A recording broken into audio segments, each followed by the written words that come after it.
Hello friends, स्वागत आप सभी का। मैं उमाकांत आनंद आज फिर आपके लिए एक नया लेक्चर। आज इस लेक्चर के अंदर हम लोग बात करने वाले हैं फंडामेंटल ऑफ पार्टनरशिप। पार्टनरशिप जो टॉपिक है वो हम लोगों ने स्टार्ट किया है, उसका ये दूसरा लेक्चर है। अगर आपने इसका पहला लेक्चर ना देखा हो तो प्लेलिस्ट के अंदर आपको ये लेक्चर भी मिल जाएगा, तो वहाँ से आप पहले लेक्चर को देख लें ताकि आपको पार्टनरशिप का जो कंसेप्ट था, उसके फीचर्स थे, उसके एडवांटेजेस थे, उसके डिसएडवांटेजेस, इन सब के बारे में जानकारी मिल सके। आज के लेक्चर के अंदर हम बात करेंगे पार्टनरशिप डीड क्या होती है और अलग अलग टाइप के जो पार्टनर्स होते हैं, डिफरेंट टाइप के पार्टनर्स होते हैं, उनके विषय में आज हम लोग बात करने वाले हैं। तो लेक्चर को स्टार्ट करने से पहले मैं आपको अपने बारे में बता दूं। मेरा नाम उमाकांत आनंद है। मैं जेआरएफ क्वालिफाई हूं कॉमर्स सब्जेक्ट के अंदर। रिसर्च स्कॉलर हूं मैं लखनऊ यूनिवर्सिटी का। एमकॉम एमबीए मैंने किया है और 5 वर्षों से ज़्यादा से मैं हायर एजुकेशन में हूं। नेट जेआरएफ के अलावा सीएमए, यूजी, पीजी और बोर्ड्स के काफ़ी स्टूडेंट को मैंने ट्रेन किया हुआ है। अब स्टार्ट करेंगे इस लेक्चर को। अब हम देखेंगे कि पार्टनरशिप डीड क्या होती है। ये काफ़ी अहम टॉपिक है आपके लिए, बहुत मर्तबा एग्जाम में इससे क्वेश्चन पूछे गए हैं। Partnership deed also known as partnership agreement, यानी पार्टनरशिप डीड को सरल भाषा में, सामान्य शब्दों में हम कह सकते हैं कि साझेदारी का एक अनुबंध, पार्टनरशिप एग्रीमेंट इसे कहा जाता है। It is a document that outline in detail the right and responsibilities of all parties. यानी ये क्या है, ये एक डॉक्यूमेंट है, एक प्रपत्र है जिसके अंदर जितने भी पार्टनर्स हैं, जो पार्टीज़ हैं, उन सारे पार्टीज़ के क्या अधिकार होंगे, उनकी क्या रिस्पॉन्सिबिलिटीज़ होंगे, उस बिजनेस ऑपरेशन को चलाने में जो पार्टीज़ हैं उनके सारे राइट्स, ड्यूटीज़ उस डॉक्यूमेंट्स पे लिखी होती हैं। It has force the law and designed to guide the partners in conducting the business. यानी ये जो पार्टनरशिप डीड है, ये जो डॉक्यूमेंट्स है, वो लॉफुली इन्फोर्स होता है और ये पार्टनर्स को गाइड करता है कि इस बिजनेस को किस तरीके से चलाना है।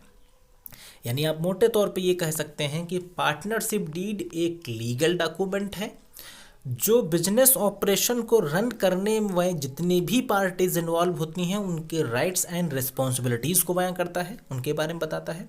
ये आपको बता दिए, पार्टनर्स को ये गाइड करता है कि उस पार्टनरशिप फर्म के बिजनेस को किस तरीके से रन किया जाए और उनको एक प्रकार से गाइड करने का काम करता है। It is helpful in preventing the dispute and disagreement over the role of each partner. अगर इन फ्यूचर कभी किसी पार्टनर के बीच में विवाद उत्पन्न हो जाए, डिस्प्यूट हो जाए या कोई डिसएग्रीमेंट हो जाए, तो उस केस में ये उन डिस्प्यूट्स को, उन विवादों को ख़त्म करने में हेल्प करता है। And benefit which are due to them, इसके कई बेनिफिट आपको फ्यूचर में बिजनेस के अंदर मिलते हैं, तो इसे हम बोलते हैं पार्टनरशिप डीड। हिंदी में इसे साझेदारी संलेख भी कहा जाता है। अगर हम बात करें इसके कंटेंट की, तो इसका कंटेंट बहुत इंपॉर्टेंट है क्योंकि ये प्रपत्र ही ऐसा है जिसमें बहुत सारी बातें मेंशन होती हैं। तो सबसे पहला जो कंटेंट है वो the name of the firm. जिस पार्टनरशिप फर्म की बात की जा रही है उसका क्या नाम है, ये इस पे मेंशन होगा। दूसरा, name and detail of all partners, हर पार्टनर की नेम और डिटेल मेंशन होगा। नेक्स्ट है date of commencement of business, business कब स्टार्ट होगा, कब स्टार्ट हुआ था, उसकी डेट मेंशन होगी। Duration of firm's existence, firm का कब तक एग्जिस्टेंस रहेगा, कितने दिन तक फर्म चलेगी, ये बात भी मेंशन होगी। कैपिटल कंट्रीब्यूशन, हर पार्टनर ने कितना कितना पैसा लगाया है, ये बात भी इस पर मेंशन रहती है। नेक्स्ट देखा जाए तो profit and loss sharing ratio, profit किस रेशियो में बांटा जाएगा, ये चीज़ मेंशन रहेगी। नेक्स्ट है interest on capital payable to partners, partners को कितने रेट से इंटरेस्ट मिलेगा। Extent of borrowing each partner can draw, यानी कि हर पार्टनर फर्म से कितना पैसा उधार ले सकता है या विड्रॉ कर सकता है as a drawing. Salary partner को अगर दी जाएगी तो कितनी दी जाएगी, ठीक है। एडमिशन या रिटायरमेंट होगा तो उसका प्रोसेस क्या होगा, किस प्रोसीजर से उनको अंदर किया जाएगा या निकाला जाएगा। The method use for calculating goodwill, goodwill को कैलकुलेट करने का क्या ढंग होगा, इसके बारे में भी मेंशन होता है। नेक्स्ट है preparation of accounts of the firm, firms के अकाउंट्स कैसे बनाए जाएंगे, ये चीज़ भी मेंशन होगी। Mode of settlement of dues with डिकीज पार्टनर्स एग्जीक्यूटर, सपोज दैट किसी पार्टनर की डेथ हो जाती है तो उसके उत्तराधिकारी को, उसके एग्जीक्यूटर को किस तरीके से उसका जो पैसा बनेगा, जो अमाउंट बनेगा, वो कैसे दिया जाएगा, इसका भी मेंशन होगा। The procedure followed in case of dispute arise the partners, अगर आपस में कोई मतभेद क्रिएट हो जाए तो उसे कैसे सॉल्व करेंगे, ये बात भी मेंशन रहती है। अगर ये एक और सबसे इम्पॉर्टेंट चीज़ है, सपोज दैट कि किसी पार्टनरशिप फर्म में पार्टनरशिप डीड बनाई ही नहीं गई, यानी in the absence of partnership deed following rules have to be followed. अगर मान लीजिए किसी पार्टनरशिप फर्म के अंदर पार्टनरशिप डीड नहीं बनी और कोई विवाद उत्पन्न हो गया, तो उस केस में कुछ ऐसे रूल्स हैं जो आपको फॉलो करने पड़ते हैं। Rule number 1, the partners are entitled to share profit and loss equally. अगर कोई कुछ मेंशन ना हो तो प्रॉफिट लॉस हरदम बराबर बटेगा, बिल्कुल इक्वल बांटा जाएगा। Partners are not entitled to interest on capital. उस केस में इंटरेस्ट ऑन कैपिटल डिस्ट्रीब्यूट नहीं होगा, कब? जब पार्टनरशिप डीड ना हो। No partner will allowed salary. किसी पार्टनर को कोई सैलरी नहीं मिलेगा। और any other remuneration for extra work. अगर पार्टनरशिप डीड नहीं है तो ना कोई सैलरी आप ले पाएंगे और ना ही किसी तरीके का कोई एक्स्ट्रा वर्क करने के बिहाफ में कोई एक्स्ट्रा रिम्यूनरेशन मिल पाएगी। No charges will be charge on partners drawing. Partners की ड्राइंग पे कोई इंटरेस्ट भी चार्ज नहीं किया जाएगा। नेक्स्ट अगर आप देखें, interest eight 6% per annum will be allowed on partners loan. अगर पार्टनर ने फर्म को लोन दिया है तो उस पर 6% का इंटरेस्ट जो होगा ये चार्ज होगा, ये लीगल माना जाएगा। नेक्स्ट आपका, every partner has right to take part in working of the partnership business. In the absence of partnership deed हर पार्टनर्स को बिजनेस में काम करने का पूरा अधिकार होगा। No person can admitted into firm without consent of existing partner. यानी इस केस में सारे पार्टनर्स की सहमति के बिना किसी नए पर्सन को पार्टनर नहीं बनाया जा सकता। Every partner should see the partnership property. यानी हर पार्टनर पार्टनरशिप की प्रॉपर्टी को देख सकता है और उसके जो बेनिफिट्स हैं उनको भी वो शेयर कर सकता है। Every partner has right to inspect the books of accounts of the firm. यानी बुक्स ऑफ अकाउंट्स को भी हर पार्टनर देख सकता है। ये थे in absence of partnership deed में लागू होने वाले 9 नियम। अब हम बात करेंगे पार्टनरशिप डीड की क्या इंपॉर्टेंस है, क्यों इसका बहुत बड़ा रोल है बिजनेस के पॉइंट ऑफ व्यू से। तो पहला रोल है, it control monitor the right responsibilities and liability of partner. Partnership deed जो है हर पार्टनर के ऊपर कंट्रोल करता है, उन्हें मॉनिटर करता है, उनके राइट, उनकी रिस्पॉन्सिबिलिटी, उनके दायित्वों पर काम करता है। Avoid the dispute between the partners. Partner के बीच में अगर विवाद होंगे तो उनसे भी निजात दिलाता है, उनको भी अवॉइड करता है। Avoid confusion on profit and loss distribution. कभी प्रॉफिट लॉस को लेकर, डिस्ट्रीब्यूशन को लेकर अगर विवाद होगा तो उसे ये सॉल्व करेगा। उसके बाद है, individual partners responsibility are mention clearly. हर पार्टनर की रिस्पॉन्सिबिलिटी क्लियर मेंशन होती है, तो इस वजह से भी इंपॉर्टेंट है। और partnership deed also defined remuneration of salary. यानी कि जो वर्किंग पार्टनर है उनकी रिम्यूनरेशन और सैलरी के बारे में बताता है। उनको इंटरेस्ट कितना देना है, इन्वेस्टमेंट के क्या इंटरेस्ट मिलेगा, ये सब कुछ मेंशन होता है। तो इसलिए काफ़ी हद तक इम्पॉर्टेंट है ये पार्टनरशिप डीड। अब हम बात करेंगे अलग अलग टाइप के पार्टनर्स की। तो कुछ टाइप्स हैं जो कि अहम हैं, कई मरतबा एग्जाम में पूछा गया है ये, तो बहुत इंपॉर्टेंट, इसको एक बार देख लेते हैं। तो जो पहला टाइप है वो एक्टिव और मैनेजिंग पार्टनर। एक्टिव और मैनेजिंग पार्टनर का मतलब क्या है? यानी the partner who take participation in the conduct of business daily. यानी जो डेली बेसिस पर बिजनेस की एक्टिविटीज़ होती हैं उनमें जो पार्टिसिपेट करता है उसे हम बोलते हैं एक्टिव और मैनेजिंग पार्टनर। इसको दूसरे नाम से यानी कि अस्टेंसिबल पार्टनर के नाम से भी जाना जाता है। यानी दिस पार्टनर्स आल्सो कॉल्ड अस्टेंसिबल। पूछा जाए कभी एक्टिव मैनेजिंग पार्टनर या अस्टेंसिबल पार्टनर, तो उसका एक ही जवाब होगा, वो पार्टनर जो बिजनेस की डेली एक्टिविटीज़ में इन्वॉल्व होता है।